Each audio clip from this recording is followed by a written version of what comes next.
బాధ్యతలు చేపట్టినప్పుడు కూడా అలాంటి పరిస్థితే పునరావృతమైంది.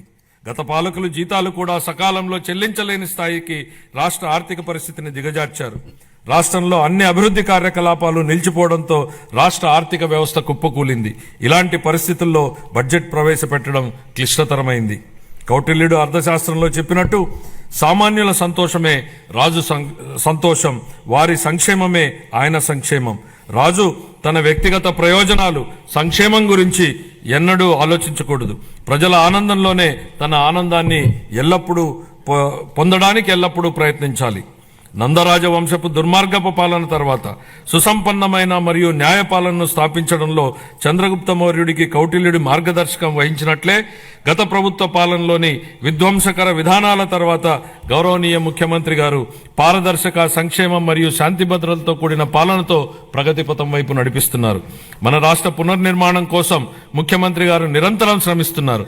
మన రాష్ట్రంలో లభ్యమవుతున్న మౌలిక సదుపాయాల అవసరాలను బేరీజు వేసి కొత్త ఆర్థిక వృద్ధి అంశాలను గుర్తించి కొత్త విధి విధానాలతో రాష్ట్ర పురోగమనానికి కావలసిన విధానాన్ని సంస్కరణలను తీసుకువచ్చారు. గౌరవ ముఖ్యమంత్రి శ్రీ నారా చంద్రబాబు నాయుడు గారు మన రాష్ట్రాభివృద్ధి కోసం 1990వ దశకంలోనే విజన్ 2020 డాక్యుమెంట్ను రూపొందించారు. అప్పటి ప్రతిపక్షాలు ఆ ఆలోచనని విమర్శించాయి. కానీ నేటి హైదరాబాద్ను చూసినట్లయితే వారి విజన్ సాకారమైంది. ఇదే ఆయన దార్శనికతకు, సామర్థ్యానికి నిదర్శనం. మళ్లీ 2024లో మరొక గొప్ప విజన్ను దిశానిర్దేశం చేస్తూ గౌరవ ముఖ్యమంత్రి గారు స్వర్ణాంధ్ర 2047కు శ్రీకారం చుట్టి రాష్ట్రాభివృద్ధికి మార్గనిర్దేశనం చేశారు. 15% పైగా రాష్ట్ర స్థూల దేశీయ ఉత్పత్తి వృద్ధి రేటును స్థిరంగా సాధించడం, తలసరి ఆదాయాన్ని పెంచడం, పేదరికాన్ని రూపుమాపడం ద్వారా అభివృద్ధి ఫలాలను అత్యంత అణగారిన వర్గాలకు అందించడమే దీని లక్ష్యం. మా ప్రభుత్వం స్వర్ణాంధ్ర 2047 దిశగా పనులను మొదలుపెట్టింది. ఇందులో భాగంగా పాత విధానాల్లోని లోపాలను సరిచేస్తూ నూతన ఇసుక విధానం, ఎక్సైజ్ విధానం, ఆంధ్రప్రదేశ్ పారిశ్రామిక అభివృద్ధి విధానం లాంటి ఎన్నో విధానాలను తీసుకొచ్చింది. అప్పులు చేయడమే తప్ప అప్పులు తీర్చడాన్ని మరిచిన గత ప్రభుత్వం తప్పుడు విధానాలను సరిచేస్తున్నాం. ప్రభుత్వం కాంట్రాక్టర్లను బ్లాక్ లిస్టులో పెట్టడం చూశాం. కానీ గత పాలకుల విధానాల వల్ల ఆంధ్రప్రదేశ్ ప్రభుత్వాన్నే కాంట్రాక్టర్లు బ్లాక్ లిస్టులో పెట్టి పనులు చేయడానికి ముందుకు రాని పరిస్థితి ఏర్పడింది. ఈ పరిస్థితి నుంచి రాష్ట్రాన్ని తప్పించాం. 24 నుండి రాష్ట్ర ఆర్థిక వ్యవహారాలను సమర్థవంతంగా నిర్వహించడం ద్వారా రాష్ట్ర ప్రభుత్వాన్ని గాడిలో పెడుతున్న విధి విధానాలను ముచ్చుకు కొన్ని తెలియజేస్తున్నాను. జూన్ 12, 2020 నాటికి ఉన్న 23,556 కోట్ల రూపాయలను, వేల కోట్ల రూపాయల బకాయిలను చెల్లించాం. అధ్యక్ష, గత ప్రభుత్వం 93 కేంద్ర ప్రాయోజిత పథకాలను నిలిపివేసింది. 9,371 కోట్ల రూపాయల బకాయిలను చెల్లించడం ద్వారా 74 పథకాలను మా ప్రభుత్వం పునః ప్రారంభించింది. దీనివల్ల కేంద్రం ప్రభుత్వం నుంచి మన రాష్ట్రానికి మరిన్ని నిధులు అందాయి. నీటిపారుదల, రహదారులు మరియు ఇతర పనులకు సంబంధించి 12,735 కోట్ల రూపాయల బకాయిలను చెల్లించడం వల్ల రాష్ట్ర ఆర్థికాభివృద్ధి పునరుత్తేజితమైంది. పంచాయతీలు మరియు మున్సిపాలిటీలను బలోపేతం చేయడానికి 2,793 కోట్ల రూపాయల ఆర్థిక సంఘం నిధులను మా ప్రభుత్వం చెల్లించింది. ఎన్టీఆర్ భరోసా, ఎన్టీఆర్ వైద్య సేవ మరియు దీపం 2.0 పథకాలకు 31,613 వేల కోట్ల రూపాయల్ని మా ప్రభుత్వం విడుదల చేసింది. మన రాష్ట్ర అభివృద్ధికి ఎన్డీఏ కట్టుబడి ఉంది. గౌరవ ప్రధానమంత్రి శ్రీ నరేంద్ర మోడీ గారి సహకారంతో పోలవరం నీటిపారుదల ప్రాజెక్టు మరియు అమరావతి రాజధాని ప్రాజెక్టులను మా ప్రభుత్వం మళ్లీ పట్టాలెక్కించగలిగింది. 23-24 ఆర్థిక సంవత్సరంలో మూలధన పెట్టుబడుల కోసం కేంద్ర ప్రభుత్వాలు రాష్ట్రాలకు అందించే ప్రత్యేక సహాయంలో అయిన ఖర్చు కేవలం 4,090 కోట్ల రూపాయలు మాత్రమే. 24-25 ఆర్థిక సంవత్సరంలో మన రాష్ట్రానికి గణనీయంగా 7,200 కోట్ల రూపాయల మేర కేటాయింపులు పెరిగాయని గౌరవ సభకు తెలియజేయడానికి ఎంతో సంతోషిస్తున్నాను. మార్చి 31, 2025 నాటికి ఈ కేటాయింపులు మరింత పెరిగే అవకాశం ఉంది. మా ప్రభుత్వం పాలనా పగ్గాలు చేపట్టాక రాష్ట్ర ఆర్థిక వృద్ధి మళ్లీ గాడిలో పడింది. 24-25 ఆర్థిక సంవత్సరం మొదటి ముందస్తు అంచనాల ప్రకారం రాష్ట్ర స్థూల దేశీయ ఉత్పత్తి 12.94% వృద్ధి చెందింది. అన్ని ముఖ్యమైన రంగాలు మరింత బలం పుంజుకున్నాయి. వీటిలో వ్యవసాయం మరియు అనుబంధ రంగాలు 15.86%, పరిశ్రమలు 6.7% వృద్ధిని సాధించగా సేవల రంగం 11.7% వృద్ధిని సాధించగలిగాయి. జూన్ 2024 నుంచి అతి తక్కువ సమయంలోనే మా ప్రభుత్వం మేనిఫెస్టోలో ఇచ్చిన ఈ కింది ప్రధాన హామీలను నెరవేర్చింది. ఎన్టీఆర్ భరోసా పెన్షన్లను నెలకు 4,000 రూపాయలకు పెంచడం జరిగింది. పేదల కోసం 204 అన్నా క్యాంటీన్లను ఏర్పాటు చేయడం జరిగింది. దీపం పథకం ద్వారా ఉచిత సిలిండర్లను ఇవ్వడం జరుగుతోంది. అర్చకులు, ఇమాంలు మరియు మౌజన్లకు గౌరవ వేతనం పెంచడం జరిగింది. 16,347 ఉపాధ్యాయుల నియామక ప్రక్రియకు మా ప్రభుత్వం శ్రీకారం చుట్టింది. అధ్యక్ష, చేసే ప్రతి పనిని ప్రజల ఆమోదంతో చేయాలనేది చంద్రబాబు గారి ఆలోచన. నేడు, రేపు మరియు మర్నాడు ప్రజలను ఒప్పించి ముందుకు సాగాలి. ప్రజాస్వామ్యంలో ఇది నిరంతర ప్రక్రియ. We have to convince people today, tomorrow and day after tomorrow continuously in democracy అనేది ముఖ్యమంత్రి గారు పదే పదే చెప్తుంటారు. బడ్జెట్ అనేది కేవలం కేటాయింపులు మాత్రమే కాదు, ప్రజల ఆశలు, ఆకాంక్షలు, అభివృద్ధి, సంక్షేమం, ఉన్న వనరులతో వీటిని సమతూకం చేయడమే బడ్జెట్ ప్రక్రియ. దీన్ని గత ప్రభుత్వం పూర్తిగా గాలికి వదిలేసింది. దీంతో ఆర్థిక వ్యవస్థ క్లిష్టతరంగా మారింది. దీన్ని సరిదిద్దే దిశగా 24-25 ఆర్థిక సంవత్సరపు మన బడ్జెట్ రాష్ట్ర దిద్దుబాటుకు పునాది వేసింది. ఇప్పుడు మా ప్రభుత్వం ప్రతి రూపాయిని లెక్కించి, ప్రతి శాఖతోనూ లోతుగా చర్చించి, ప్రతి అవసరాన్ని గుర్తించి, వారి భవిష్యత్ సవాళ్లను విశ్లేషించి 25-26 బడ్జెట్ను రూపొందించాం. అధ్యక్ష, గౌరవ ముఖ్యమంత్రి శ్రీ నారా చంద్రబాబు నాయుడు గారి సూచనలకు అనుగుణంగా శాఖల వారి కేటాయింపులను గౌరవ సభ ముందు ప్రతిపాదిస్తున్నాను. వ్యవసాయం మరియు అనుబంధ రంగాలు. ప్రముఖ వ్యవసాయ శాస్త్రవేత్త డాక్టర్ ఎంఎస్ స్వామినాథన్ గారి మాటలు నాకు గుర్తుకొస్తున్నాయి. వ్యవసాయం గాడి తప్పితే మరేదీ సక్రమంగా సాగడానికి అవకాశం ఉండదు. మన రాష్ట్ర వ్యవసాయ రంగం 62% జనాభాకు ఆసరాగా ఉంటూ మన ఆర్థిక వ్యవస్థకు వెన్నెముకగా నిలుస్తోందన్నది వాస్తవం. వ్యవసాయ రంగం ఎంతో ప్రాముఖ్యతను కలిగి ఉన్నప్పటికీ ఈ రంగానికి సంబంధించి అనేక కీలక పథకాలను అమలు చేయడంలో గత ప్రభుత్వం పూర్తిగా విఫలమైంది. వివిధ వ్యవసాయ పథకాల కింద చెల్లించవలసిన 5,510 కోట్ల రూపాయల బకాయిలను గత ప్రభుత్వం చెల్లించలేదు. వీటిలో 693 కోట్ల రూపాయల బకాయిలను మా ప్రభుత్వం చెల్లించింది. రాష్ట్రీయ కృషి వికాస్ యోజన కింద చేపట్టే డ్రిప్ ఇరిగేషన్ పథకాన్ని గత కొన్ని సంవత్సరాలుగా అమలు చేయలేదు. అసలు డ్రిప్ ఇరిగేషన్ ప్రాజెక్టుకు ఉన్న ప్రాధాన్యత గత పాలకులకు ఏం తెలుసు అధ్యక్ష? డ్రిప్ ఇరిగేషన్ అనేది ఈ దేశంలో లేని రోజుల్లో దాని ప్రాధాన్యతను గుర్తించిన నాయకుడిని చూశాం. దేశమంతటా డ్రిప్ ఇరిగేషన్ ఉన్న ఈ రోజుల్లో దాన్ని నిర్లక్ష్యం చేసిన గత పాలకుడిని చూశాం. ఈ సందర్భంగా డ్రిప్ ఇరిగేషన్ ఈ దేశంలోకి తొలి అడుగు ఎలా పెట్టిందనేది ఈ తరానికి తెలియజెప్పాల్సింది అధ్యక్ష.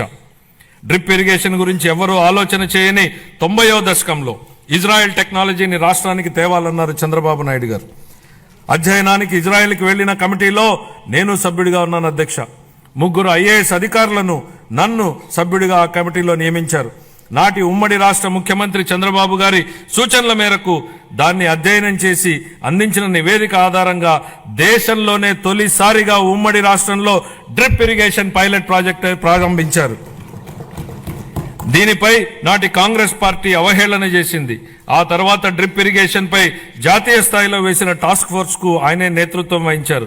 ఇవాళ డ్రిప్ లేని రాష్ట్రం లేదు, డ్రిప్ లేని పొలం లేదు. What Chandrababu Naidu thinks today the nation thinks tomorrow అనడానికి ఇంతకన్నా ఏ నిదర్శనం కావాలని అడుగుతున్నా అధ్యక్ష. ఇలాంటి డ్రిప్ ఇరిగేషన్ ను గత ప్రభుత్వం పూర్తిగా నిర్లక్ష్యం చేసింది. కేంద్ర ప్రభుత్వం డ్రిప్ ఇరిగేషన్ పథకం కోసం విడుదల చేసిన 616 కోట్ల రూపాయలను దారి మళ్లించింది. మా ప్రభుత్వం ఏర్పడిన తర్వాత డ్రిప్ ఇరిగేషన్ కోసం 176 కోట్లను విడుదల చేసి అదనంగా 85,000 హెక్టార్లను డ్రిప్ ఇరిగేషన్ కింద తీసుకురావడానికి మా ప్రభుత్వం అనుమతులిచ్చింది. జీవితంలో ఒక్కసారైనా డాక్టర్, లాయర్, పోలీసు మరియు బోధకుడు అవసరమని చెప్తా ఉంటారు. కానీ రైతు ప్రతిరోజు అవసరం, 3 పూటల అవసరం. కాబట్టి అలాంటి అన్నదాతకు ప్రగాఢ కృతజ్ఞత భావంతో మేం మరో సూపర్ 6 హామీని నెరవేర్చడానికి సిద్ధమవుతున్నామని తెలియజేయడానికి ఎంతో సంతోషంగా ఉంది. ఎన్ని ఆర్థిక ఇబ్బందులున్నా అన్నదాత సుఖీభావ పథకం కింద ప్రతి రైతుకు ఏటా 20,000 రూపాయల అందించేలా కేటాయింపులు చెప్పామనడానికి గర్విస్తున్నాం అధ్యక్ష. మా ప్రభుత్వం వ్యవసాయ రంగానికి ఊతమిచ్చేందుకు రాష్ట్ర వ్యాప్తంగా 21.87 లక్షల వ్యవసాయ పంపు సెట్లకు 9 గంటల ఉచిత విద్యుత్తుని సరఫరా చేస్తోంది. చేపల వేట నిషేధ కాలంలో మత్స్యకారులకు అందించే ఆర్థిక సహాయాన్ని 10,000 రూపాయల నుండి 20,000 రూపాయలకు రెట్టింపు చేస్తామనే మేనిఫెస్టోలోని మరొక హామీని నెరవేర్చడానికి తగిన కేటాయింపులు చేశామని సంతోషంగా ప్రకటిస్తున్నాం. 25-26 ఆర్థిక సంవత్సరానికి వ్యవసాయం మరియు అనుబంధ రంగాలకు 13,487 కోట్ల రూపాయల కేటాయింపును ప్రతిపాదిస్తున్నాను. పౌర సరఫరాల శాఖ కాలే కడుపుకు పట్టెడన్నం పెట్టడమే మా సిద్ధాంతం అని చెప్పిన శ్రీ నందమూరి తారక రామారావు గారు దాన్ని నిజం చేసే దిశగా 94లో సంవత్సరంలో 2 రూపాయలకే కిలో బియ్యం పథకం ప్రవేశపెట్టారు. దేశం మొత్తం ఈ నమూనానే అనుకరించింది. మన రాష్ట్రంలో ప్రారంభమైన ఈ పథకం 3 దశాబ్దాల తర్వాత జాతీయ ఆహార భద్రతా చట్టం 2013 రూపకల్పనకు ఆధారమైంది. ప్రజా పంపిణీ వ్యవస్థ ద్వారా పేదలకు నాణ్యమైన బియ్యాన్ని మా ప్రభుత్వం సరఫరా చేస్తోంది. వచ్చే విద్యా సంవత్సరం నుండి మధ్యాహ్న భోజనం కింద ప్రభుత్వ పాఠశాలలకు మరియు సాంఘిక సంక్షేమ వసతి గృహాలకు ప్రత్యేకంగా ప్యాక్ చేయబడిన నాణ్యమైన బియ్యం సరఫరా చేయబడుతుందని గౌరవ సభకు తెలియజేస్తున్నాను. గత ప్రభుత్వం నిర్లక్ష్యం చేసిన ధాన్య సేకరణ ప్రక్రియను మా ప్రభుత్వం మెరుగుపరిచింది. వ్యవసాయ రాబడిలో వరి కొనుగోళ్లకు ఇచ్చే మద్దతు ధర ముఖ్యమైనది అని మనందరికీ తెలుసు. 2024 ఖరీఫ్ కాలానికి గాను 5.50 లక్షల మంది రైతులకు 32.7 లక్షల మెట్రిక్ టన్నుల ధాన్యం కొనుగోళ్లకు గాను మా ప్రభుత్వం 7,564 కోట్ల రూపాయలను 48 గంటల్లోనే చెల్లించడం జరిగిందని గౌరవ సభకు తెలియజేస్తున్నాను. వాస్తవానికి 90% మంది రైతులకు 24 గంటల్లోనే చెల్లింపులు జరిగాయి. గత ప్రభుత్వ హయాంలో పెండింగ్ లో ఉంచిన ధాన్యం కొనుగోలు చెల్లింపులకు సంబంధించి 1,674 కోట్ల రూపాయలను మా ప్రభుత్వం చెల్లించింది. తన సోదరీమణుల వంటింటి కష్టాల నుండి గట్టెక్కించడానికి మన గౌరవ ముఖ్యమంత్రి గారు 1999 సంవత్సరంలో దీపం పథకాన్ని తెచ్చారు. ఆ పథకం సాంప్రదాయ కట్టెల పొయ్యి వాడకం నుండి ఎల్పీజీ సిలిండర్ల వాడకం వైపుకు పేద మహిళలు మారడానికి దోహదం చేసింది. మహిళలు మహారాణులు అనే విశ్వాసంతో మా ప్రభుత్వం ఆ వారసత్వాన్ని నేడు కొనసాగిస్తూ దీపం 2.0 పథకాన్ని ప్రారంభించింది. ఈ పథకం కింద 90.1 లక్షల మందికి అర్హులైన లబ్ధిదారులకు సంవత్సరానికి 3 ఎల్పీజీ సిలిండర్లను మా ప్రభుత్వం ఉచితంగా అందిస్తోంది. ఈ 25-26 ఆర్థిక సంవత్సరానికి గాను దీపం 2.0 పథకం కోసం 2,601 కోట్ల రూపాయల కేటాయింపును ప్రతిపాదిస్తున్నాను. ఈ ఆర్థిక సంవత్సరానికి గాను పౌర సరఫరాల శాఖకు 3,806 కోట్ల రూపాయల కేటాయింపును ప్రతిపాదిస్తున్నాను. సంక్షేమ రంగం ప్రజలకు సామాజిక సంక్షేమాన్ని అందించడమే అధికారం యొక్క ఏకైక విధి బెంజమిన్ డిస్రేలి అన్నారు. స్వర్ణాంధ్ర విజన్ 2047 లక్ష్యాలకు అనుగుణంగా మేనిఫెస్టోలో ఇచ్చిన మా హామీలను అమలు చేస్తూ బడుగు బలహీన వర్గాల సంక్షేమానికి మా ప్రభుత్వం పెద్దపీట వేస్తోంది. వృద్ధులను ఓటు బ్యాంకుగా పరిగణించకుండా వారి జీవితాలకు ఆసరా కల్పించడాన్ని మా ప్రభుత్వం ఒక సామాజిక బాధ్యతగా భావించి మన గౌరవ ముఖ్యమంత్రి గారు సామాజిక భద్రతను ఆర్థిక కోణంలో కాకుండా మానవతా దృక్పథంతో చూస్తూ లక్షల కుటుంబాలకు పెద్ద కొడుకుగా మారి 35 రూపాయలతో ప్రారంభమైన పింఛన్ను ఎన్టీఆర్ భరోసా పింఛన్ల పేరుతో ఇప్పుడు 4,000 రూపాయలకు పెంచడం జరిగింది. దేశంలోనే అత్యధిక సామాజిక భద్రతా పెన్షన్లు ఇస్తున్న రాష్ట్రం మన రాష్ట్రమే. మేనిఫెస్టోలో ఇచ్చిన హామీ మేరకు ఎన్టీఆర్ భరోసా పథకంలో భాగంగా మా ప్రభుత్వం పెన్షన్లను వివిధ విభాగాలలో 4,000 రూపాయల నుండి 15,000 రూపాయల వరకు లబ్ధిదారులకు అందిస్తూ నిజమైన సంక్షేమానికి ఆదర్శంగా నిలుస్తోంది. షెడ్యూల్ కులాలు మరియు తెగల విద్యార్థులకు విద్యా సామాజిక భద్రత మరియు ఆర్థిక సాధికారతలపై మా ప్రభుత్వం దృష్టి సారించి వారి కోసం ప్రీ మెట్రిక్ పోస్ట్ మెట్రిక్ ఉపకార వేతనాలను అందిస్తోంది. మా ప్రభుత్వం మొత్తం 27.39 లక్షల మంది షెడ్యూల్ తెగల సామాజిక ఆర్థిక అభివృద్ధికి కట్టుబడి ఉంది. దీనిలో 4.93 లక్షల మంది బలహీన గిరిజనులకు మా ప్రభుత్వం ఐటీడీఏ ప్రాంతంలోని గిరిజనుల విద్య, వైద్యం, మౌలిక సదుపాయాలు, జీవనోపాధి, నైపుణ్యాభివృద్ధి, స్వయం ఉపాధి వంటి వివిధ రంగాలలో సంక్షేమం మరియు అభివృద్ధి కార్యక్రమాలను అమలు చేయడం ద్వారా వారి ఉన్నతికి దోహదపడుతోంది. ఇమాంలు, మౌజన్లు గౌరవ వేతనంగా ఇవ్వవలసిన 90 కోట్ల రూపాయలను 1 సంవత్సరం పాటు గత ప్రభుత్వం చెల్లించలేదు. మా ప్రభుత్వం వచ్చిన తర్వాత వారికి గౌరవ వేతనాన్ని 15,000 రూపాయల చొప్పున చెల్లించాం. నిర్వీర్యమైన వక్ఫ్ బోర్డుని పునరుద్ధరించాం. మద్యం లైసెన్సుల్లో 10% కల్లు గీత కార్మికులకు కేటాయించడం జరిగింది. ధూపదీప నైవేద్యాలకు 10,000 మరియు అర్చకులకు కనీస గౌరవ వేతనాన్ని 15,000కు పెంచాం. ఇంతేకాకుండా పేదలపై భారాన్ని తగ్గించడానికి దారిద్ర్య రేఖకు దిగువనున్న ఎస్సీ, ఎస్టీ కుటుంబాలకు నెలకు 200 యూనిట్ల ఉచిత విద్యుత్తును మా ప్రభుత్వం అందిస్తోంది. అలాగే దారిద్ర్య రేఖకు దిగువన ఉన్న వెనుకబడిన తరగతులకు చెందిన చేనేత అన్నలకు, నాయి బ్రాహ్మణుల సెలూన్లకు ఉచితంగా విద్యుత్తును అందిస్తున్నాం. చేతి వృత్తులు, హస్త కళాకారులు, ఇతర సాంప్రదాయ వృత్తుల వారికి గతంలో అండగా నిలిచిన ఆదరణ పథకాన్ని పునఃప్రారంభిస్తున్నాం. ఈ పథకం అందించే పనిముట్లు మరియు ఉపకరణాల వినియోగంతో ఉత్పాదకత పెరిగి స్థిరమైన ఆదాయం పొందడానికి దోహదపడుతుంది. 25-26 ఆర్థిక సంవత్సరానికి షెడ్యూల్ కులాల సంక్షేమం కోసం 20,281 కోట్ల రూపాయలను, షెడ్యూల్ తెగల సంక్షేమం కోసం 8,159 కోట్ల రూపాయలు, వెనుకబడిన వర్గాల సంక్షేమం కోసం 47,456 కోట్ల రూపాయలను, అల్పసంఖ్యాక వర్గాల సంక్షేమం కోసం 5,434 కోట్ల రూపాయల కేటాయింపును ప్రతిపాదిస్తున్నాను. మహిళాభివృద్ధి మరియు శిశు సంక్షేమం.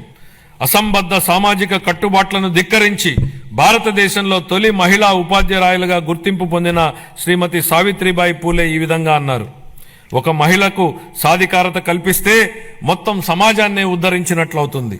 మా నాయకుడు గౌరవ ముఖ్యమంత్రి శ్రీ నారా చంద్రబాబు నాయుడు గారు ఈ సిద్ధాంతాన్ని దృఢంగా విశ్వసించి స్వయం సహాయక సంఘాల ద్వారా మహిళలకు సాధికారత కల్పించిన మొదటి వ్యక్తి. వంటగదికే పరిమితమైన మహిళలు స్వయం సహాయక సంఘాల ద్వారా సామాజిక ఉద్యమంలో భాగస్వాములయ్యారు. మన రాష్ట్రం స్వయం సహాయక సంఘాల ఉద్యమానికి పర్యాయపదంగా దేశానికి ఆదర్శంగా నిలిచింది. నేడు మన రాష్ట్రంలో 10 లక్షలకు పైగా స్వయం సహాయక సంఘాలు పనిచేస్తూ రాష్ట్ర ఆర్థిక కార్యకలాపాలలో ప్రముఖ పాత్ర పోషిస్తున్నాయి. స్వయం సహాయక సంఘాల ద్వారా సాధించిన ఈ సాధికారత ఎంతగా ఉందంటే రాష్ట్ర సంక్షేమ విధానాలను మరియు రాజకీయాలను ప్రభావితం చేసే శక్తిగా డ్వాక్రా వ్యవస్థ రూపొందింది. స్త్రీ నిధికి కేటాయించిన నిధుల్లో 750 కోట్ల రూపాయలను గత ప్రభుత్వం పక్కదారి పట్టించింది. మహిళా స్వయం సహాయక సంఘాల సభ్యుల ఆర్థిక సాధికారతకు ఎంతో విఘాతం కలిగించింది. మహిళల ఆర్థిక అభ్యున్నతిలో స్వయం సహాయక సంఘాల కీలక పాత్ర పోషించేలా మా ప్రభుత్వం దిద్దుబాటు చర్యలు చేపడుతోంది. సమగ్ర శిశు అభివృద్ధి పథకం, మిషన్ శక్తి వంటి పథకాల ద్వారా మహిళలు, పిల్లలు మరియు కౌమార దశలో ఉన్న వారికి తగిన పోషకాహారం అందించేందుకు మా ప్రభుత్వం అనేక చర్యలు తీసుకుంటోంది. మేనిఫెస్టోలో హామీ మేరకు అంగన్వాడీ కార్యకర్తలకు గ్రాట్యుటీ మంజూరు చేసిన ఘనత మా ప్రభుత్వానిదే. వృద్ధుల సంరక్షణ కోసం కొత్తగా 12 వృద్ధాశ్రమాలు మంజూరు చేయడం జరిగింది. 25-26 ఆర్థిక సంవత్సరానికి గాను మహిళలు, పిల్లలు, దివ్యాంగులు మరియు వృద్ధుల సంక్షేమ శాఖకు 4,332 కోట్ల రూపాయల కేటాయింపును ప్రతిపాదిస్తున్నాను. నైపుణ్యాభివృద్ధి గురించి మన గౌరవనీయ ముఖ్యమంత్రి గారి మాటల్లో, జ్ఞాన ఆధారిత ఆర్థిక వ్యవస్థలో నిరంతరం నైపుణ్యాలను మెరుగుపరుచుకోవడం చాలా కీలకం. కాలానుగుణంగా మారుతున్న పరిశ్రమల యొక్క అవసరాలను తీర్చడానికి నైపుణ్యం కలిగిన మానవ వనరులు చాలా ముఖ్యం. మా ప్రభుత్వం శ్రామిక జనాభా నైపుణ్యాలను అంచనా వేసి అభివృద్ధి చెందుతున్న పరిశ్రమల అవసరాలకు అనుగుణంగా వారిని తయారు చేసే దిశగా నైపుణ్య గణన జరుపుతోంది. స్థానిక పరిశ్రమల డిమాండ్ను తీర్చడానికి నిరుద్యోగ యువతకు మరియు కళాశాల డ్రాపౌట్లకు శిక్షణ ఇచ్చేందుకు 83 పారిశ్రామిక శిక్షణ సంస్థలలో నైపుణ్య కేంద్రాలను ఏర్పాటు చేయడం జరిగింది. ప్రధానమంత్రి జన్ వికాస్ కార్యక్రమం కింద అల్పసంఖ్యాక వర్గాల వారి కోసం ప్రత్యేకంగా 4 కొత్త పారిశ్రామిక శిక్షణ సంస్థలను ఏర్పాటు చేయడానికి ఇప్పటికే ప్రతిపాదనలు చేయడం జరిగింది. 25-26 ఆర్థిక సంవత్సరానికి నైపుణ్యాభివృద్ధి మరియు శిక్షణా శాఖకు 1,228 కోట్ల రూపాయల కేటాయింపును ప్రతిపాదిస్తున్నాను. పాఠశాల విద్య. గత ప్రభుత్వ దుర్మార్గపు పాలన కాలంలో రాష్ట్ర విద్యా వ్యవస్థపై దృష్టి సారించకపోవడం, నిర్లక్ష్యం మరియు తప్పుడు విధానాల వలన మన రాష్ట్రంలోని 2.43 లక్షల మంది విద్యార్థులు బడి మానివేయడంతో వారి భవిష్యత్ ప్రమాదంలోకి నెట్టివేయబడింది. ఇలాంటి పరిస్థితుల్లో విద్యా వ్యవస్థను చక్కదిద్దే అత్యంత కఠినమైన బాధ్యతను మంత్రి నారా లోకేష్ గారు తన భుజస్కంధాల మీద వేసుకున్నారు. నేటి బాలలే రేపటి పౌరులనే భావనతో విద్యా వ్యవస్థను ప్రక్షాళన చేయడం మొదలుపెట్టారు. రిజల్ట్ ఓరియంటెడ్ ఎడ్యుకేషన్ పై దృష్టి సారించి ఆర్టిఫిషియల్ ఇంటెలిజెన్స్ వంటి టెక్నాలజీ విషయాలను ప్రధాన పాఠ్యాంశాలుగా తీసుకురావడానికి ఆయన చేసిన ప్రయత్నాలతో మన పిల్లలు ప్రపంచ స్థాయిలో పోటీపడి రాణించడానికి సిద్ధమవుతున్నారు. సమాజానికి విద్య ఎంత అవసరమో చైనీయుల సామెత ద్వారా వ్యక్తీకరించబడింది. మీరు సంవత్సరానికి ప్రణాళిక వేస్తే వరి నాటండి, దశాబ్దానికి ప్రణాళిక వేస్తే చెట్లు నాటండి, జీవితకాలానికి ప్రణాళిక వేస్తే ప్రజలకు విద్య నేర్పండి. పిల్లలకు విద్య అందించడం తల్లిదండ్రులకు భారం కాకూడదని మా ప్రభుత్వం బలంగా విశ్వసిస్తోంది. ఏ కారణం చేతను ఏ బిడ్డ విద్యకు దూరం కాకూడదని విశ్వసిస్తున్నాం. ప్రతి తల్లి తన పిల్లలను పాఠశాలకు పంపేలా ప్రోత్సహించే లక్ష్యంతో మరో సూపర్ 6 హామీని అమలు పరిచే దిశగా తల్లికి వందనం పథకాన్ని ప్రారంభిస్తున్నాం. 25-26 విద్యా సంవత్సరం నుంచి ఈ పథకం కింద 15,000 రూపాయల ఆర్థిక సహాయాన్ని అందించుతున్నాం. చదువుకునే ప్రతి విద్యార్థి తల్లికి ఈ పథకాన్ని అందించడానికి కేటాయింపులు జరుపుతున్నాం. ఈ పథకం ప్రభుత్వ మరియు ప్రైవేటు పాఠశాలలో 1 నుండి 12వ తరగతి వరకు చదువుతున్న పిల్లలకు వర్తిస్తుంది. అదేవిధంగా సర్వేపల్లి రాధాకృష్ణ విద్యామిత్ర పథకం ద్వారా 35.69 లక్షల మంది విద్యార్థులకు ఉచితంగా పుస్తకాలు, యూనిఫామ్లు, డొక్కా సీతమ్మ మధ్యాహ్న బడి భోజనం పథకం ద్వారా విద్యార్థులకు పౌష్టికాహారాన్ని అందిస్తున్నాం. ఉపాధ్యాయులకు స్నేహపూర్వక వాతావరణంలో కూడిన విద్యా వ్యవస్థ కోసం గౌరవనీయ మానవ వనరుల అభివృద్ధి శాఖ మంత్రి నారా లోకేష్ గారి చొరవతో మా ప్రభుత్వం అన్ని ప్రభుత్వ పాఠశాలలకు ఉచిత విద్యుత్తును అందించాలని నిర్ణయించిందని గౌరవ సభకు ఎంతో సంతోషంగా ప్రకటిస్తున్నాను. ఇది స్థానిక సంస్థలపై ఆర్థిక భారాన్ని తగ్గించడమే కాక ఉపాధ్యాయులు మరియు విద్యార్థులకు ఒత్తిడి లేని వాతావరణాన్ని కల్పిస్తుంది. 25-26 ఆర్థిక సంవత్సరానికి పాఠశాల విద్యాశాఖకు 31,805 కోట్ల రూపాయలను కేటాయింపును ప్రతిపాదిస్తున్నాను. ఉన్నత విద్య. భవిష్యత్ సవాళ్లను విద్యార్థులకు సిద్ధం చేయడానికి మరియు అందరికీ సమాన అవకాశాలు కల్పించడం కోసం బలమైన సమ్మిళిత ఉన్నత విద్యా వ్యవస్థ నిర్మించడానికి ప్రభుత్వం అంకిత భావంతో ఉంది. ఈ కార్యక్రమం కింద మల్టీ డిసిప్లినరీ విద్య మరియు పరిశోధనా విశ్వవిద్యాలయాల స్థాపన, పాలిటెక్నిక్ విద్యలో క్రెడిట్ ఆధారిత వ్యవస్థను ప్రవేశపెట్టడం, అధునాతన తరగతి గదులు, ప్రయోగశాలలు, డిజిటల్ లైబ్రరీలతో విద్యాలయాలను ఆధునీకరించడం వంటి కీలక నిర్ణయాల ద్వారా మన విద్యార్థులను అంతర్జాతీయ ప్రమాణాలకు అనుగుణంగా తయారు చేస్తున్నాం. ప్రపంచవ్యాప్తంగా ఉన్న ప్రముఖ 100 విశ్వవిద్యాలయాల్లో మన రాష్ట్ర విశ్వవిద్యాలయాలను నిలపడమే మేము లక్ష్యంగా పెట్టుకున్నాం. 25-26 ఆర్థిక సంవత్సరానికి గాను ఉన్నత విద్యాశాఖకు 2,506 కోట్ల రూపాయలను కేటాయింపును ప్రతిపాదిస్తున్నాను. ఆరోగ్య రంగం. గత ప్రభుత్వ పాలనలో ఆరోగ్య రంగం పూర్తిగా నిర్లక్ష్యానికి గురైన విషయాన్ని మనం చూశాం అధ్యక్ష. సకాలంలో చెల్లింపులను చేయకపోవడంతో మందుల కొరత, సౌకర్యాల కొరత, సేవల కొరతకు కారణమైంది అధ్యక్ష. వైద్య రంగంలో దాదాపు 6,400 కోట్ల రూపాయల బకాయిలను వారసత్వంగా ఇచ్చారు అధ్యక్ష. దీనిలో 1,624 కోట్ల రూపాయలను చెల్లించి తిరిగి గాడిలో పెట్టేటువంటి ప్రయత్నాలు ప్రారంభించాం. నిర్లక్ష్యానికి గురైన వైద్యారోగ్య రంగాన్ని గాడిలో పెట్టడమే కాకుండా ఈ శాఖకు సంబంధించి ప్రజారోగ్యానికి సంబంధించి మేనిఫెస్టోలో ఇచ్చిన హామీలను అమలు చేస్తున్నాం. దీనిలో భాగంగా ఇప్పటికే ఉన్న ఎన్టీఆర్ వైద్య సేవ పథకానికి తోడుగా ప్రతి కుటుంబానికి నాణ్యమైన వైద్య సేవలు అందించేందుకు పేద మధ్యతరగతి ప్రజలకు ఆసుపత్రులకు వెళ్లిన వెంటనే ఎటువంటి ఇబ్బంది లేకుండా కార్పొరేట్ వైద్యం అందేలా పథకాన్ని రూపొందించాం. దీనిలో భాగంగా ప్రతి కుటుంబానికి 25 లక్షల రూపాయల ఆరోగ్య బీమా పథకాన్ని అందుబాటులోకి తీసుకొచ్చేందుకు మా ప్రభుత్వం ప్రణాళికలు చేపట్టింది. ఈ ఏడాదిలోనే ఈ పథకాన్ని అమల్లోకి తేనున్నాం. దీంతో పాటు ఆసుపత్రుల్లో మందుల సరఫరా, మెరుగైన వైద్య సేవలు, పారిశుద్ధ్యం వంటివి ఇప్పటికే చేపడుతున్నాం అధ్యక్ష. 25-26 ఆర్థిక సంవత్సరానికి వైద్య ఆరోగ్య మరియు కుటుంబ సంక్షేమ శాఖకు 19,264 కోట్ల రూపాయల కేటాయింపును ప్రతిపాదిస్తున్నాను అధ్యక్ష. పంచాయతీరాజ్ మరియు గ్రామీణాభివృద్ధి. గ్రామాలు శక్తి సంపన్నమై స్వయం సమృద్ధి మరియు సాధికారతలతో తులతూగకపోతే దేశాభివృద్ధి అసంపూర్తిగానే ఉండిపోతుంది. దీన్ దయాళ్ ఉపాధ్యాయ అన్న మాటల అధ్యక్ష. గ్రామీణ ప్రాంతాల అవసరాలను తీర్చాల్సిన గురుతర బాధ్యతను గత ప్రభుత్వం విస్మరించింది. రహదారులు, తాగునీటి వంటి కనీస అవసరాలను పొందడం ప్రజల హక్కు అయినప్పటికీ గత ప్రభుత్వం వీటిపై దృష్టి పెట్టలేదు. స్థానిక సంస్థల నిధులను పక్కదారి పట్టించడం వల్ల మన రాష్ట్ర గ్రామీణ ఆర్థిక వ్యవస్థలపై ఇది ప్రభావం చూపి గ్రామ పంచాయతీల హోదాను దిగజార్చింది. గౌరవనీయ ఉప ముఖ్యమంత్రి శ్రీ పవన్ కళ్యాణ్ గారి మార్గదర్శకంలో ప్రజల జీవన ప్రమాణాలు మెరుగుపరచాలనే లక్ష్యంతో మా ప్రభుత్వం గ్రామీణాభివృద్ధిలో ముందడుగు వేస్తోంది. ప్రజల చురుకైన భాగస్వామ్యంతో మా ప్రభుత్వం సమగ్ర గ్రామ పంచాయతీ అభివృద్ధి ప్రణాళికలను రూపొందించి గ్రామాలలో సిమెంట్ రోడ్లు, తార్ రోడ్లు, పశువుల పాకలు తదితర 30,000 పనులకు మంజూరు చేయడం జరిగింది. 4,300 కిలోమీటర్ల మేరకు మంజూరైన సీసీ రోడ్లలో ఇప్పటికే 3,000 కిలోమీటర్ల రోడ్లు పూర్తయ్యాయి. మరో 1,300 కిలోమీటర్ల మేర రోడ్లు తుది నిర్మాణ దశలో ఉన్నాయి. వీటి ఫలితంగా గ్రామీణ ప్రాంతాలలో పరిశుభ్రమైన వాతావరణం ఏర్పడి ఆర్థిక కార్యకలాపాలు, ఉపాధి కల్పన జరిగింది. గత ప్రభుత్వం 5 ఏళ్లుగా స్మార్ట్ ఎల్ఈడి వీధి దీపాల పథకాన్ని పూర్తిగా నిర్లక్ష్యం చేసింది.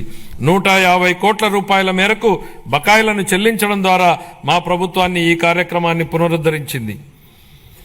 కేంద్ర ప్రభుత్వం జల్ జీవన్ మిషన్ ను ఆగస్టు 15, 2019లో ప్రారంభించినప్పటి నుండి 2024-25 వరకు 13,499 కోట్ల రూపాయలను కేంద్ర ప్రభుత్వం కేటాయించినప్పటికీ గత ప్రభుత్వం మన రాష్ట్రాన్ని సకాలంలో విడుదల చేయకపోవడం వలన కేవలం 2,255 కోట్ల రూపాయలను మాత్రమే వినియోగించుకోగలిగింది.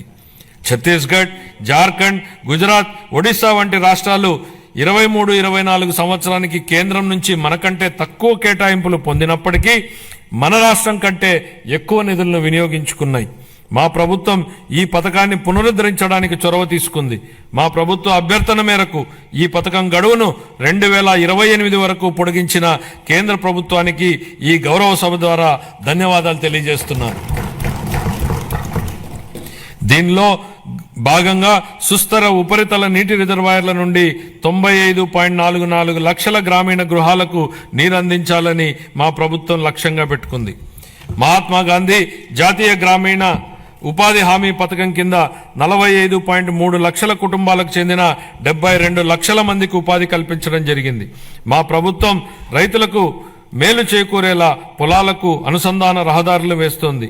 అన్ని గ్రామాలలో స్వచ్ఛ భారత్ మిషన్ కింద ఘన మరియు ద్రవ వ్యర్థాల నిర్వహణ కార్యకలాపాలను చేపట్టడం వలన అవి పరిశుభ్రమైన మరియు ఆదర్శ గ్రామాలుగా మార్పు చెందనున్నాయి.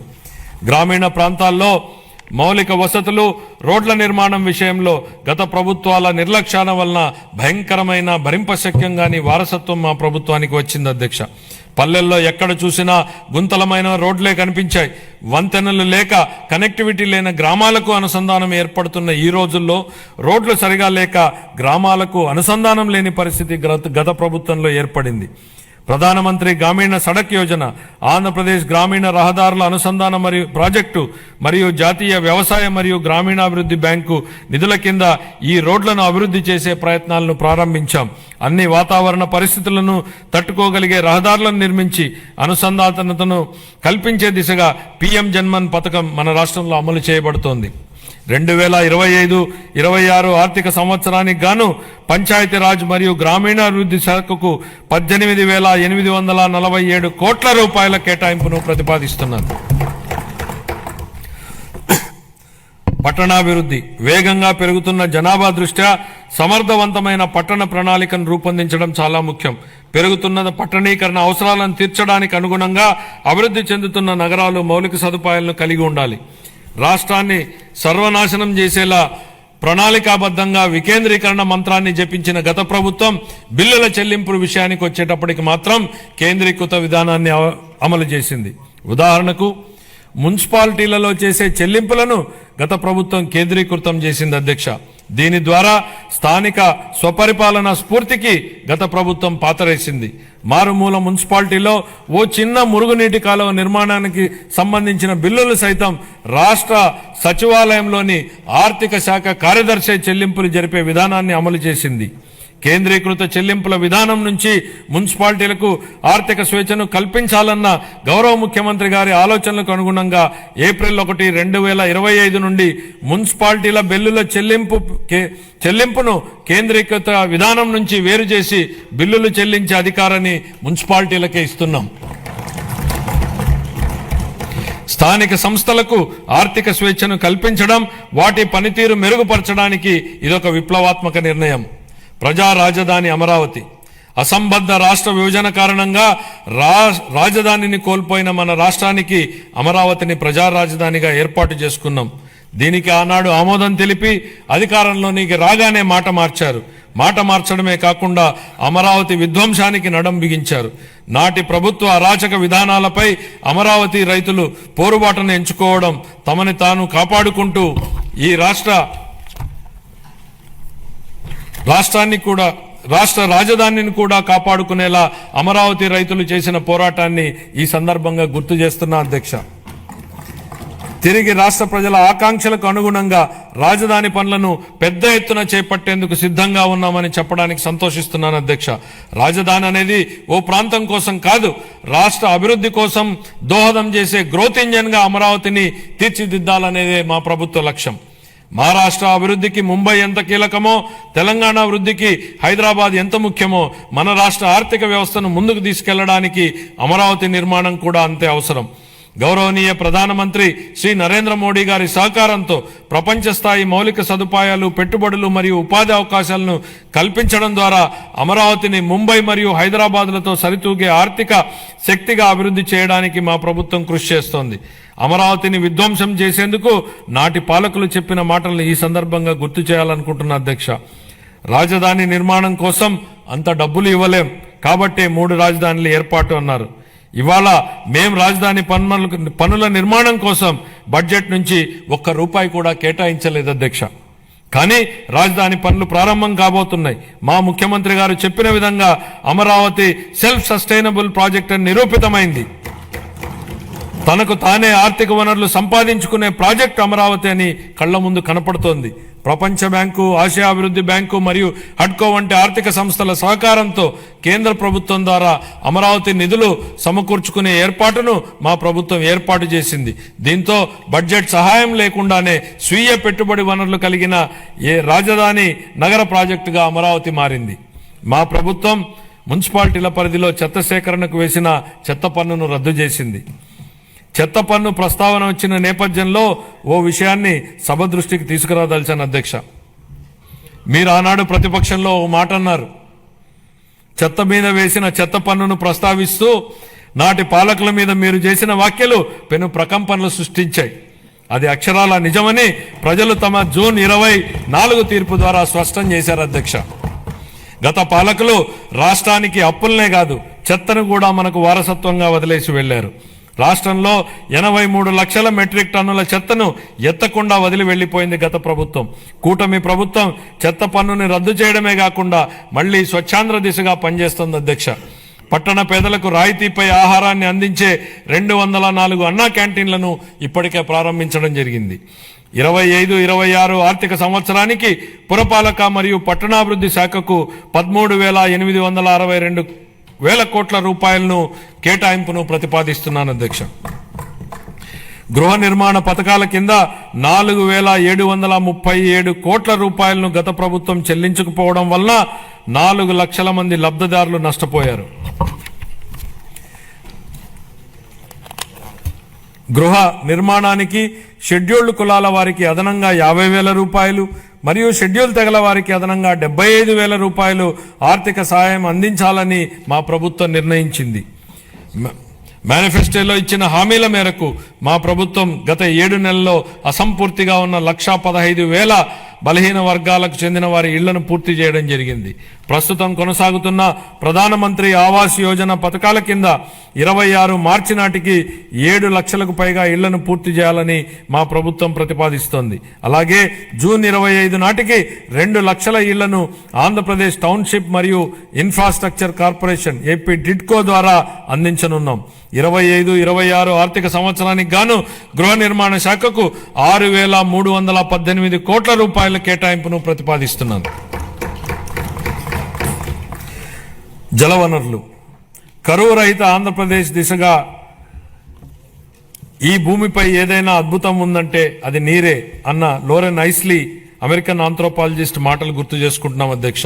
ఈ మాట నీటి ప్రాధాన్యతను వివరిస్తుంది అధ్యక్ష. సాగునీటి రంగాన్ని గత ప్రభుత్వం పూర్తిగా నిర్లక్ష్యం చేసింది. ఈ రంగాన్ని విధ్వంసం చేసింది. నీటి కోసం ఎదురు చూసే రాయలసీమ ఉత్తరాంధ్ర రైతులను నట్టేట ముంచింది. జీవనాడి లాంటి పోలవరం ప్రాజెక్టు మొదలుకుని పల్లెల్లో పిల్ల కాలువల నిర్వహణను కూడా సరిగ్గా పట్టించుకోకుండా వదిలేసింది. నిర్లక్ష్యం వల్ల గత ప్రభుత్వం హయాంలో కొట్టుకుపోయిన డ్యాంలన్నీ చూశాం. వాటి వైపు కన్నెత్తి చూడని పాలకుల్ని చూశాం. మరోవైపు తుంగభద్ర డ్యాంలో గేట్లు కొట్టుకుపోతే తెల్లారక ముందే పొరుగు రాష్ట్రానికి పరుగులు పెట్టించిన నేటి పాలకుడిని చూస్తున్నాం. ఇది మాకున్నటువంటి చిత్తశుద్ధి.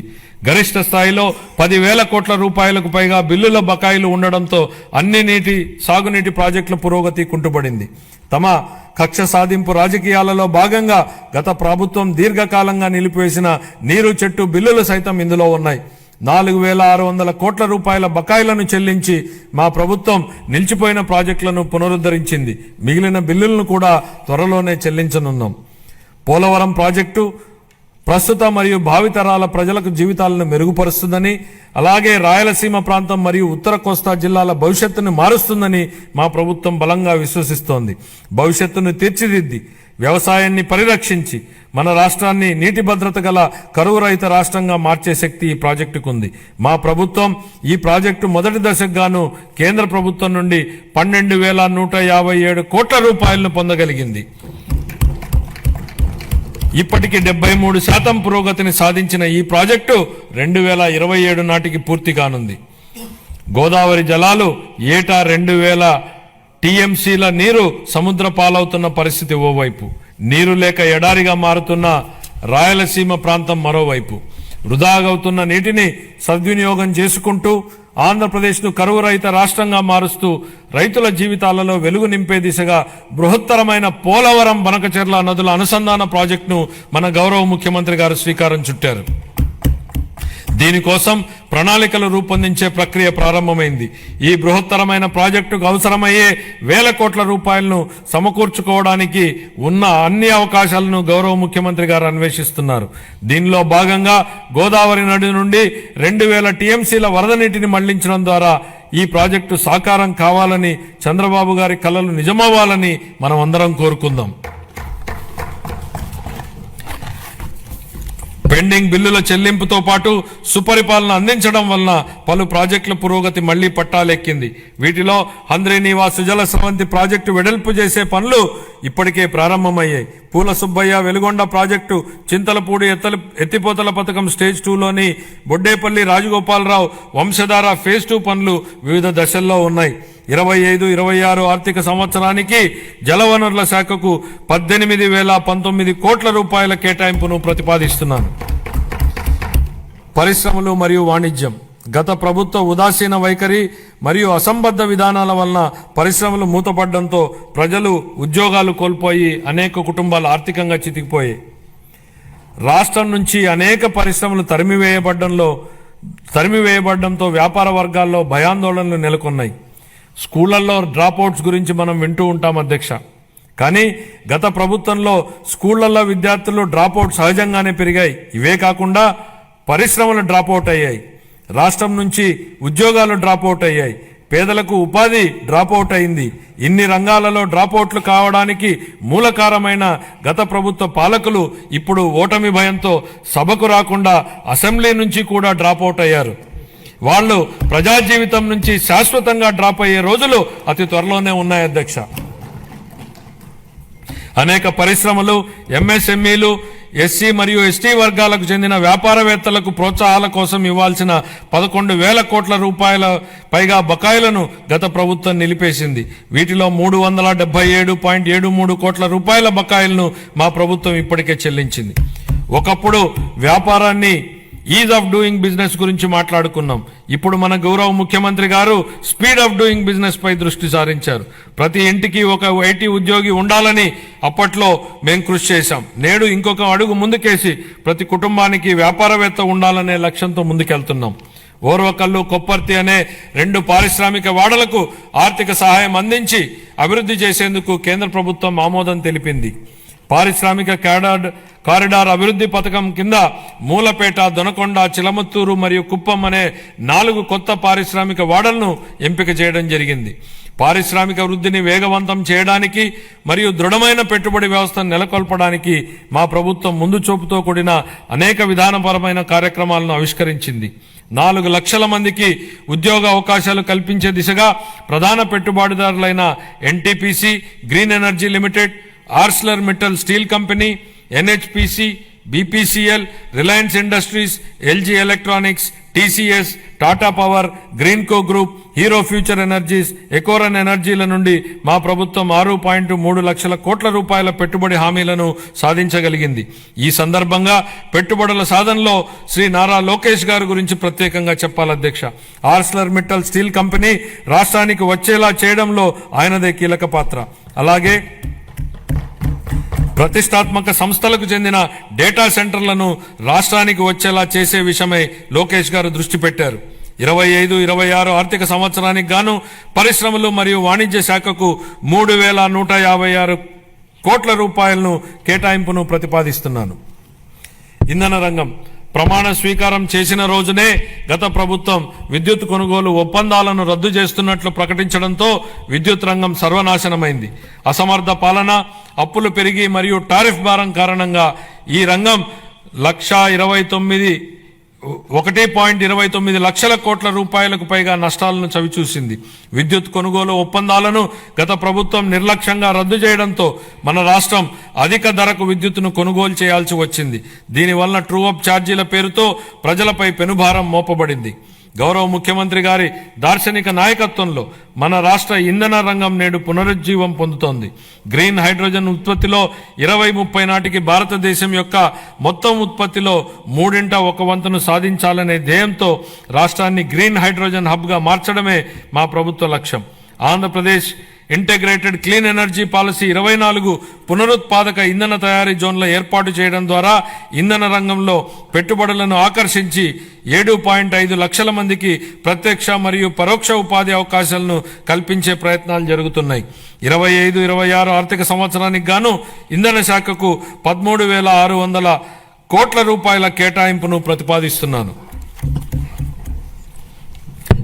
రవాణా మరియు రహదారి భవనాల శాఖ గత పాలకుల నిర్లక్ష్యం వలన మరియు నిర్వహణ లోపం వలన రాష్ట్ర రహదారులు అధ్వానంగా తయారవడంతో పాటు ఉన్న మౌలిక సదుపాయాల పురోగతి కూడా కొన్ని సంవత్సరాలు వెనుకకు మరలింది. రహదారుల పునరుద్ధరణకు చేపట్టినటువంటి పాట్ హోల్ ఫ్రీ ఆంధ్ర గణనీయమైన పురోగతిని సాధించింది. మరమ్మతులు చేపట్టిన 20,059 కిలోమీటర్లలో 17,605 కిలోమీటర్ల మేర రహదారి పనులు కేవలం 3 నెలల వ్యవధిలో పూర్తి చేయడం జరిగింది. అదనంగా జిల్లా ప్రధాన కేంద్రాల నుండి మండల ప్రధాన కేంద్రాల వరకు మరియు వాటిని ఆనుకుని ఉన్న మండల ప్రధాన కేంద్రాల మధ్య 2 వరుసల రహదారి అనుసంధాన పనులు చేపడుతున్నాం. వీటిలో భాగంగా ఆంధ్రప్రదేశ్ మండల అనుసంధాన మరియు గ్రామ అనుసంధాన మెరుగుదల ప్రాజెక్టు మరియు ఆంధ్రప్రదేశ్ రహదారులు మరియు వంతెనల పునర్నిర్మాణ ప్రాజెక్టుల కింద 2,522 కిలోమీటర్ల రహదారి విస్తరణ పనులు మరియు 464 వంతెన నిర్మాణ పునర్నిర్మాణ పనులు ఉన్నాయి. 25-26 ఆర్థిక సంవత్సరానికి రవాణా, రహదారులు మరియు భవనాల శాఖకు 8,785 కోట్ల రూపాయలను కేటాయింపును ప్రతిపాదిస్తున్నాం. పర్యాటక మరియు క్రీడలు మరియు సంస్కృతి. ఆంధ్రప్రదేశ్ పర్యాటక విధానం 24-29 ద్వారా మా ప్రభుత్వం పర్యాటక రంగానికి పరిశ్రమ హోదాను కల్పించడం జరిగింది. అత్యంత పర్యావరణ ప్రమాణాలతో కూడిన ప్రతిష్టాత్మక బ్లూ ఫ్లాగ్ సర్టిఫికేషన్ను ఋషికొండ బీచ్ నిలుపుకుంది. దీనికి తోడు అఖండ గోదావరి, గండికోట వంటి ఐకానిక్ పర్యటన ప్రాజెక్టులు పర్యాటకానికి అగ్రశ్రేణి గమ్యస్థానంగా రాష్ట్రం యొక్క ఖ్యాతిని ఇనుమడింపజేస్తున్నాయి. ఆంధ్రప్రదేశ్ క్రీడా విధానం 24-29 ద్వారా మెరుగైన క్రీడా సంస్కృతిని పెంపొందించడానికి మరియు క్రీడా నైపుణ్యాలను ప్రోత్సహించడానికి మా ప్రభుత్వం కట్టుబడి ఉంది. క్షేత్రస్థాయి క్రీడాకారులను ప్రోత్సహించి వారి క్రీడా శిక్షణను మెరుగుపరచడం ద్వారా మన రాష్ట్రాన్ని క్రీడా ప్రతిభకు ప్రముఖ కేంద్రంగా నిలబెట్టడమే ఈ క్రీడా విధానం యొక్క ముఖ్య ఉద్దేశం. 25-26 ఆర్థిక సంవత్సరానికి యువజన, పర్యాటక మరియు సాంస్కృతిక శాఖకు 469 కోట్ల రూపాయల కేటాయింపును ప్రతిపాదిస్తున్నాను.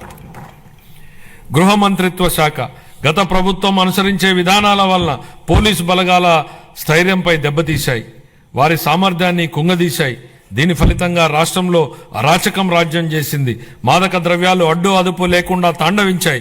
పోలీసు బలగాల ఆత్మస్థైర్యాన్ని పెంపొందించడం కోసం 920 కోట్ల రూపాయల మేర పేరుకుపోయిన బకాయిల నుండి 250 కోట్ల రూపాయల బకాయిలను ఇటీవలే చెల్లించాం. గత ప్రభుత్వం 2 ఏళ్లుగా నిలిపేసిన గ్రూప్ పర్సనల్ యాక్సిడెంట్ ఇన్సూరెన్స్ పాలసీని మా ప్రభుత్వం పునరుద్ధరించడం జరిగింది. పోలీస్ దళం ఆధునీకరణ పథకం కింద 61.20 కోట్లని విడుదల చేశాం. శాంతి భద్రతలను బలోపేతం చేయడానికి మరియు ఉపాధి కల్పించడానికి 6,100 మంది పోలీసు కానిస్టేబుళ్ల నియామ ప్రక్రియ జరుగుతోంది. గంజాయి, ఇతర మాదక ద్రవ్యాల సాగు మరియు వీటి అక్రమ రవాణాను నిరోధించడానికి elite anti narcotic group of law enforcement ఈగల్ను మా ప్రభుత్వం ఏర్పాటు చేయడం జరిగింది.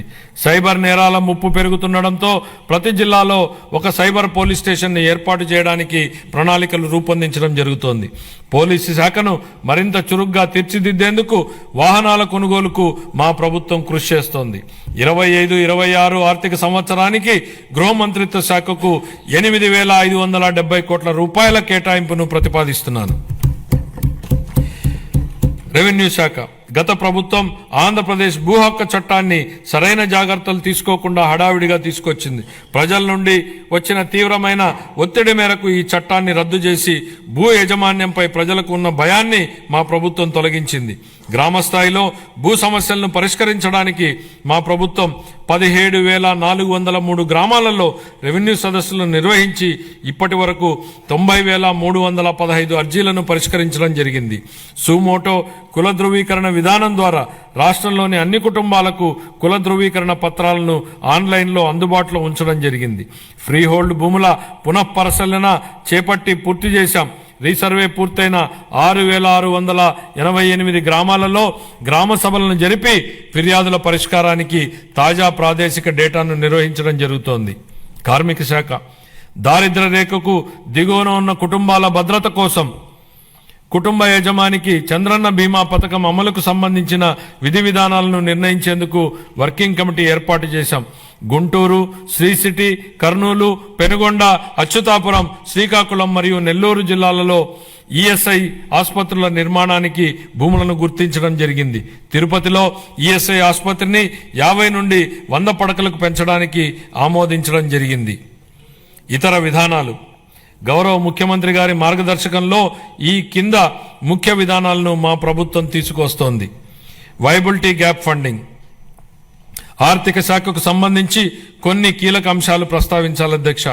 బడ్జెట్ అనగానే రూపాయి రాక పోక, కేటాయింపులు, అప్పులు, ఆదాయం, ఖర్చులు, లోటు, మిగులు, రెవెన్యూ వ్యయం, మూలధన వ్యయం ఇవి సామాన్యుడికి అర్థం కాని పడికట్టు పదాలు. ప్రజల కోసం పెట్టే బడ్జెట్ను ప్రజలకు అర్థమయ్యే భాషలో చెప్పాల్సిన బాధ్యత మనపై ఉంది అధ్యక్ష. గతంలో ఎన్నడూ లేని విధంగా మూలధన వ్యయం గురించి ఎక్కువ చర్చ జరుగుతోంది అధ్యక్ష. మూలధనం వ్యయం అంటే ఏమిటనేది సామాన్యుడి భాషలో చెప్పాలంటే ఒక రైతు భూమిని కొనడం మూలధన వ్యయం, ఆ భూమిని సాగు చేసుకోవడానికి అవసరమైన బావి తవ్వడం, బోర వేయడం మూలధన వ్యయం.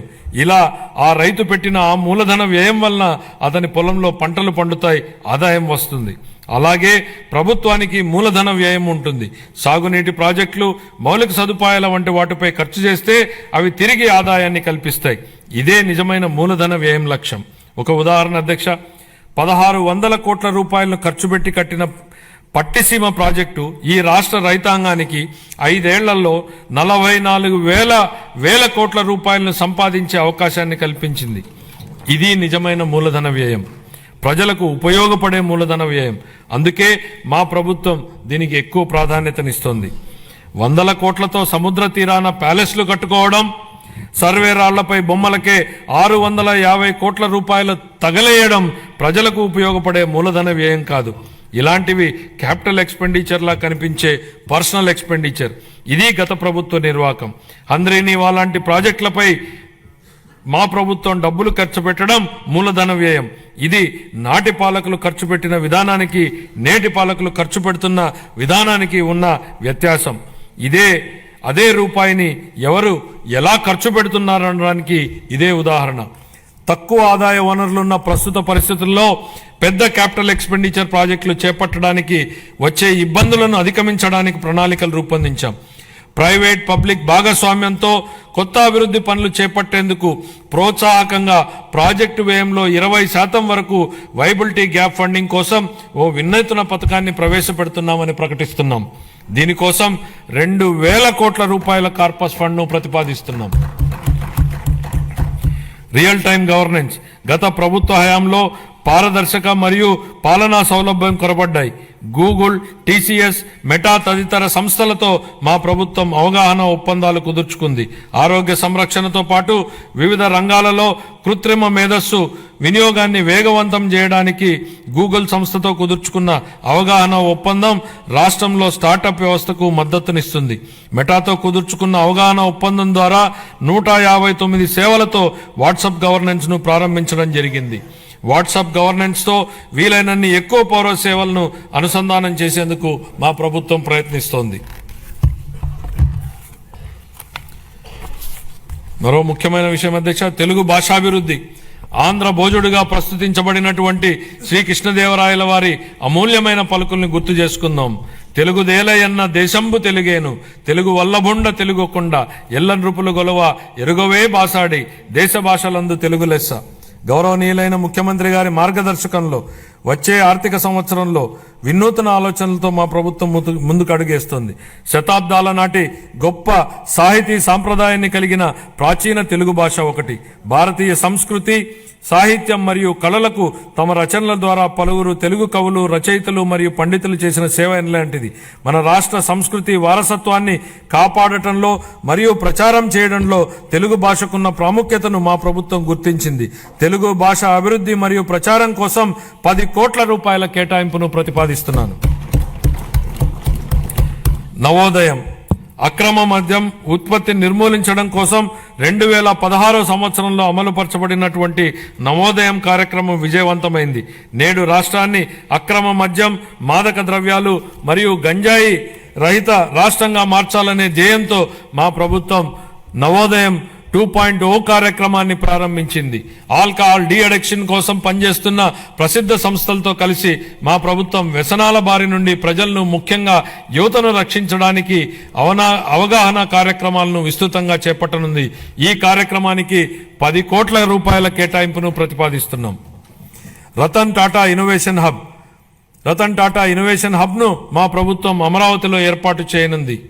దీని ద్వారా నూతన ఆవిష్కరణలను ప్రోత్సహించడం, పారిశ్రామిక వ్యవస్థలను ఏర్పాటు చేయడం మరియు స్టార్టప్లకు మార్గదర్శనం వహించడం జరుగుతుంది. ఈ హబ్ మరో 5 జోనల్ కేంద్రాలతో అనుసంధానించబడుతుంది. ప్రతి కేంద్రానికి ఒక ప్రముఖ వ్యాపార సమూహం మద్దతు లభించడం వల్ల అభివృద్ధి చెందుతున్న రంగాల్లో సాంకేతికత మరియు నైపుణ్యాభివృద్ధి సులభతరం కానున్నాయి. కాలుష్య రహిత ఆంధ్ర.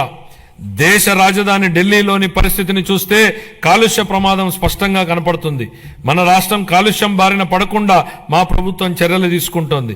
హరిత శక్తిని ప్రోత్సహించి మరియు రాష్ట్రంలో పచ్చదనాన్ని 50% పెంచడానికి ద్వారా మా ప్రభుత్వం కృషి చేస్తోంది. ఈ చర్యలతో మన ప్రభుత్వం నెట్ జీరో ఎకానమీగా మార్పు చెందడానికి మా ప్రభుత్వం కృషి చేస్తోంది. 23-24 ఖాతాలు. ఆంధ్రప్రదేశ్ అకౌంటెంట్ జనరల్ వారు ఖరారు చేసిన ఆర్థిక లెక్కల ప్రకారం 23-24 ఆర్థిక సంవత్సరానికి గాను రెవెన్యూ లోటు 38,682 కోట్ల రూపాయలు మరియు ద్రవ్యలోటు 62,719 కోట్ల రూపాయలుగా చెప్పడం జరిగింది. రాష్ట్ర స్థూల దేశీయ ఉత్పత్తిలో రెవెన్యూ లోటు మరియు ద్రవ్యలోటు వరుసగా 2.7% గాను 4.41% గాను ఉన్నాయి. 24-25కు సవరించిన అంచనాల ప్రకారం 24-25 ఆర్థిక సంవత్సరానికి రెవెన్యూ వ్యయం 2,24,342 కోట్ల రూపాయలు కాగా మూలధన వ్యయం 24,072 కోట్ల రూపాయలు. 24-25 ఆర్థిక సంవత్సరంలో రెవెన్యూ లోటు దాదాపు 48,311 కోట్లు కాగా ఇదే కాలానికి ద్రవ్యలోటు దాదాపు 73,362 కోట్ల రూపాయలు. ఇవి రాష్ట్ర స్థూల దేశీయ ఉత్పత్తిలో వరుసగా 3.1% గాను మరియు 4.57% గాను ఉన్నాయి. 25-26 బడ్జెట్ అంచనాలు. 25-26 ఆర్థిక సంవత్సరానికి గాను నేను 3,22,359 కోట్ల రూపాయల వ్యయాన్ని ప్రతిపాదిస్తున్నాను. ఇందులో రెవెన్యూ వ్యయం అంచనా 2,51,162 కోట్ల రూపాయలు మరియు మూలధన వ్యయం అంచనా 40,635 కోట్ల రూపాయలు. ఇదే కాలానికి రెవెన్యూ లోటు 33,185 కోట్ల రూపాయలు మరియు ద్రవ్యలోటు 79,926 కోట్ల రూపాయలుగా ప్రతిపాదిస్తున్నాను. రాష్ట్ర స్థూల దేశీయ ఉత్పత్తిలో రెవెన్యూ లోటు 1.82% గాను ద్రవ్యలోటు 4.3% గాను ఉండవచ్చు. ముగింపు. గౌరవనీయ ముఖ్యమంత్రి శ్రీ నారా చంద్రబాబు నాయుడు గారి నాయకత్వంలో మన రాష్ట్రం ఆరోగ్యవంతమైన, సుసంపన్నమైన మరియు సంతోషకరమైన సమాజ నిర్మాణ దిశగా నూతన శకానికి నాంది పలుకుతోంది. హెల్తీ, వెల్తీ, హ్యాపీ స్టేట్ మా లక్ష్యం. స్వర్ణాంధ్ర 2047 ఎంతో ఆశావహం. ఇది కష్టతరమైనప్పటికీ సాధ్యమే. గత ఏడాది నుండి మన రాష్ట్రంలో జరుగుతున్న ప్రగతిశీల పరివర్తన మనమందరం ఆశావహ దృక్పథంతో, ఆత్మవిశ్వాసంతో గర్వంగా ముందుకు సాగడానికి కావలసిన ప్రోత్సాహం ఇస్తుంది. 1944లో సుభాష్ చంద్రబోస్ గారు భారత జాతీయ సైన్య సభ్యులతో ఇలా అన్నారు: నాకు రక్తాన్ని ఇవ్వండి, నేను మీకు స్వాతంత్రాన్ని ఇస్తాను. దేశ స్వాతంత్ర సాధనకు ఈ పిలుపు స్ఫూర్తినిచ్చింది. గొప్ప నాయకులు క్లిష్ట సమయాలలో తమ ప్రజలను ఉత్తేజపరిచి ప్రజల ఉజ్వల భవిష్యత్తు వైపుకు నడిపిస్తారు. ఈ సందర్భంగా మహాకవి శ్రీశ్రీ గారి మాటల్ని గుర్తు చేసుకుందాం. నేను సైతం ప్రపంచాగ్నికి సమిధనొక్కటి ఆహుతి ఇచ్చాను, నేను సైతం విశ్వవృష్టికి అశ్రు ఒక్కటి ధారపోశాను. ఈ స్ఫూర్తితో గౌరవ ముఖ్యమంత్రి శ్రీ నారా చంద్రబాబు నాయుడు గారి నాయకత్వంలో నేను, మీరు, మనమందరం మనవంతు తోడ్పాటు అందించి స్వర్ణాంధ్ర ప్రదేశ్ లక్ష్య సాధనను సాకారం చేసుకుందాం. ఈ మాటలతో ఇప్పుడు మన రాష్ట్ర బడ్జెట్ను గౌరవ సభ ఆమోదం కోసం ప్రతిపాదిస్తున్నాను. జై ఆంధ్రప్రదేశ్, జై Hind.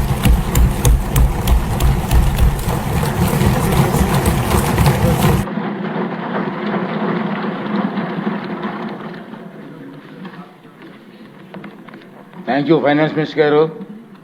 With in time close చేశారు. అందరికీ మనమండి 2 minutes. ఈరోజు ఈ బడ్జెట్ గురించి మీరంతా విన్నారు. ఇక్కడ ఎక్కువ మంది కొత్త సభ్యులు ఉన్నారు కాబట్టి 2 సూచనలు ఏంటంటే, దీని మీద మీ అందరికీ పూర్తిగా అవగాహన రావాలి. ఈ కష్టకాలంలో నేను చాలా బడ్జెట్లు చూసాం, చాలామంది సీనియర్ నాయకులు ఉన్నారు, చాలా బడ్జెట్లు చూసాం. ఈ కష్టకాలంలో చంద్రబాబు నాయుడు గారు, పవన్ కళ్యాణ్ గారు ఇద్దరు కలిసి నాయకత్వంలో ఒక మంచి బడ్జెట్ని ప్రవేశపెట్టారు. ఎందుకంటే కష్టకాలంలో మిగతా రోజులు వేరు, నష్టపోయిన రాష్ట్రంలో ఈ బడ్జెట్ గురించి ప్రతి ఒక్కరికి కూడా పూర్తి అవగాహన కావాలి. ఇక 2 రోజులు టైం ఉంది మనకి. రేపు ఎల్లుండి కూడా సెలవు ఇస్తున్నాం. మళ్ళీ మండే వస్తాం మనం. 3 days దీని మీద డిస్కషన్ ఉంటుంది. మీరు ఏదో మాట్లాడడం కోసం కాదు, మీకు అవగాహనతో, పూర్తి అవగాహనతో ఈ సబ్జెక్టు మీద మీరు ఇక డిస్కస్ చేయాలి. దానికోసం మీరు ప్రయత్నం చేయండి. మనందరం కలిసి నష్టపోయిన రాష్ట్రాన్ని కాపాడడం కోసం ముఖ్యమంత్రి గారికి, ఉప ముఖ్యమంత్రి గారికి మన అందరం కూడా అండగా ఉండి ఈ రాష్ట్రాన్ని కాపాడుకోవాల్సిన బాధ్యత మన అందరి మీద ఉందని మాత్రం మర్చిపోవద్దు. బాగా చదవ